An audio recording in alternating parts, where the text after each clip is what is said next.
కూరగాయలే కూరగాయలే. ఏంటి నేను రా మెటీరియల్స్ అమ్మడం మానేసి కూరగాయల షాప్ పెట్టుకుందా అనుకుంటున్నారా? కాదండి, ఇవన్నీ మా గార్డెన్లో పండినవి. ఫెస్టివల్ అయిపోయింది, మండే నుండి స్కూల్స్ ఉన్నాయి, ఆఫీసులు ఉన్నాయి అని చెప్పి ఊరు వెళ్ళిపోతున్నాము. సో హైదరాబాద్కి వెళ్ళేటప్పుడు డాడీ వాళ్ళ గార్డెన్లో పండినవి తీసుకెళ్తున్నాము. ఇక ఇవన్నీ మా గార్డెన్లో పండినవే. ఇవి హైదరాబాద్లో దొరకవని కాదు, బట్ ఆర్గానిక్ వేలో ఫెర్టిలైజర్స్ ఏమీ లేకుండా పండించినవి. హెల్త్కి మంచిది.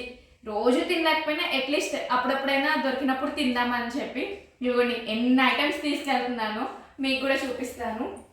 ఇదిగోండి ఇదేమో జున్ను పాలు, సిలోమాన్ బచ్చల, పుదీనా, సొరకాయ, కాకరకాయలు, తినే ఉసిరికాయలు, వంకాయలు, చిక్కుడుకాయలు, పొన్నగంటాకు, రేగ్గాయలు, చుక్కకూర, పాలకూర, కరివేపాకు, దోసకాయలు.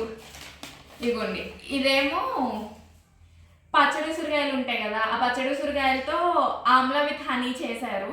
ఇవి డైలీ ఒక్కొక్క పీస్ తింటే ఇమ్యూనిటీ బూస్ట్ చేస్తుంది, చాలా మంచిది. అండ్ అక్కడ మా మాగాడిలో పండిన బియ్యము, మేము బియ్యం ఇక్కడ నుండే తీసుకెళ్తాము, నేను కానీ మా అక్క కానీ.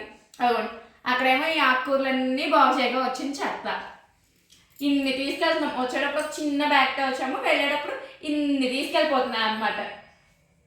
మీ ఇంట్లో కూడా ఇంతేనా? ఎవరైనా రిలేట్ అయ్యి ఉంటే కామెంట్ చేయండి.